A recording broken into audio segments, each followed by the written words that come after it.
வணக்கம் ஃப்ரெண்ட்ஸ், நம்ம இந்த வீடியோவில் வந்து சாண்டிங் சீலர் போட்டதை வந்து ரிமூவ் பண்ணுறோம். எதனால் ரிமூவ் பண்ணுறோம் அப்படின்னா, இது வந்து ஃபுல்லாக வந்து பியூ பாலிஷ் அப்ளை பண்ண போகிறோம்.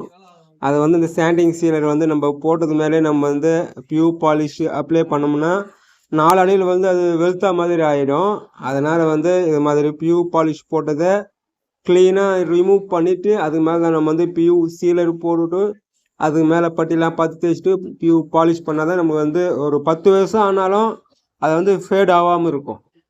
நிறைய பேர் என்ன பண்ணுறீங்க அப்படின்னா, சாண்டிங் சீலர் அப்ளை பண்ணிவிட்டு அதுக்கு மேலே வந்து பியூ உட் பாலிஷ் அப்ளை பண்ணுறீங்க. இது ஒரு ப்ராப்ளம் என்ன ஆகுதுன்னா, வெயிலெலாம் படுது, அனல்லாம் படுது அப்படின்னாக்கா அது வந்து ஒரு மக்கி போன மாதிரி ஆயிரும். கலர்லாம் ஒரு வெளுத்து போயிடும், ஃபேட் ஆயிரும். அதுமாரி ப்ராப்ளம் இருக்கும். அதுமாரிலாம் வராமல் இருக்கணும், நல்லா இருக்கணும், நல்லா லாங் லைஃப் இருக்கணும் அப்படின்னா பியூ பாலிஷுக்கு வந்து பியூ சீலர் போட்டு தான் ஆகணும். அப்போ தான் நல்லாயிருக்கும். சாண்டிங் சீலர் மேலே போடாதீங்க. சேஃப்டி சீலர் போடுறத கூட வந்து நீங்கள் வந்து பியூ சீலரே அப்ளை பண்ணுறது தான் பெஸ்ட்டு. நம்ம வந்து சேஃப்டி சீலர் வந்து க்ளீனாக சீவி தேய்ச்சி நம்ம வந்து பண்ணிக்கலாம், நல்லாயிருக்கும். பெரும்பாலும் பியூ பாலிஷுக்கு பியூ சீலர் போடுங்க, அப்போ தான் நல்லாயிருக்கும் ஃபினிஷிங்கு. இந்த வீடியோ பிடிச்சா லைக் பண்ணுங்கள், மற்றவங்களுக்கு ஷேர் பண்ணுங்கள்.